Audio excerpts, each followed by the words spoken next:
You're some kind of avaduta. You don't even wear clothes sometimes. So what to speak of sannyasi? You're not even a member of Vedic civilization. We don't know. We might lose all of our Brahminical prowess and family prestige by associating with you. So and then they would start throwing food at each other. Usually Nityananda would start. Because he's in the mood of a cowherd boy. So all these pastimes were going on. And Lord Advaita would always have Sankirtan at his house. He knew both Lord Chaitanya and his elder brother Vishwarup. And Vishwarup especially used to come to Lord Advaita's house. And they would start doing Sankirtan, and they would chant the holy name for hours. Haridas Thakur was often there. He lived not far away in a cave on the bank of the Ganges. And so there were always these pastimes, wonderful pastimes of Sankirtan at Lord Advaita's house. And at times the whole Pañca-tattva would be there. Lord Chaitanya, Lord Nityananda, and also Gadādhara and Śrīvāsādi. We'll talk about Śrīvāsādi next week. But Lord Advaita, he was not only the incarnation of Lord Mahavishnu, he was also a partial incarnation of Lord Rudra, Shiva. And so he would often get into this mood of anger. Rudra means anger. So he would get into this mood of anger and he would say, I am going to kill all the atheists. And he would stomp around and get real angry and get into this mood. And then he'd talk about ranting. I mean, Advaita could rant he was the original ranter. He was really something. So he would get going and he would just start saying, I'm going to kill the atheists. I'm going to destroy all their cities and the Muslim government and everybody. He was just horrible. Nobody could stop him.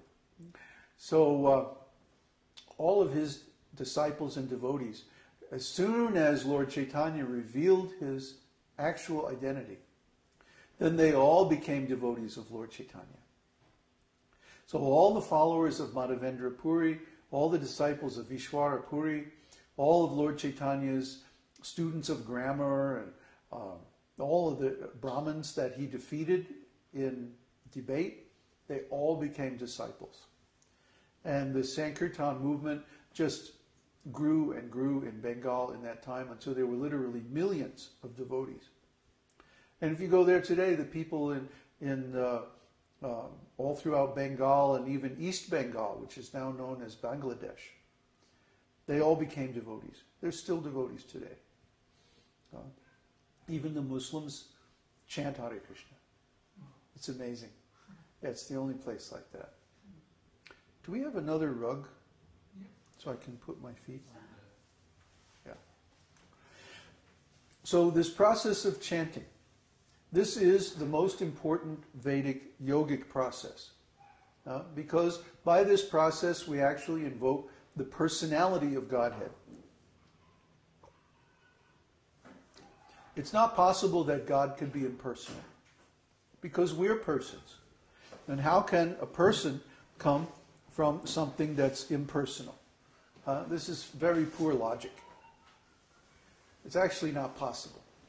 It's actually ontologically impossible for the source of something to have less qualities than that which comes from it.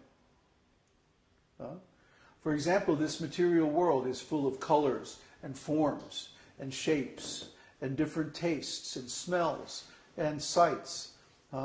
There are all kinds of sense objects in this world that demonstrate different qualities. So how can those qualities exist in the product if they're not present in the source? For example, a television set displays all kinds of shapes and colors and forms and movement. But the television set is not independent. It's simply displaying a picture taken someplace else. So similarly, this material nature is not independent. It's based on energy that is emanated from the Lord. So those qualities that we observe in the material energy have to be present in the Lord originally. Otherwise, there's no way they could exist in matter. It's very simple, this philosophy. We see in this material world that dogs give birth to dogs, cats give birth to cats, human beings give birth to humans. So if this material world has form, then the origin of this material world must also have form. If we observe in this material world there are persons, like you and me, then our source must also be a person. It's very simple logic, very easy.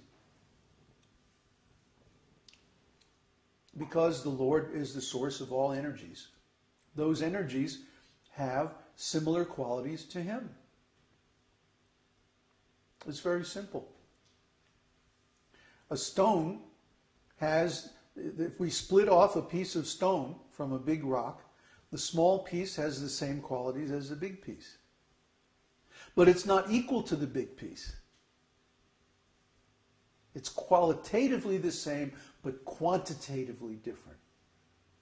And so similarly, the spirit souls are qualitatively similar to the Lord.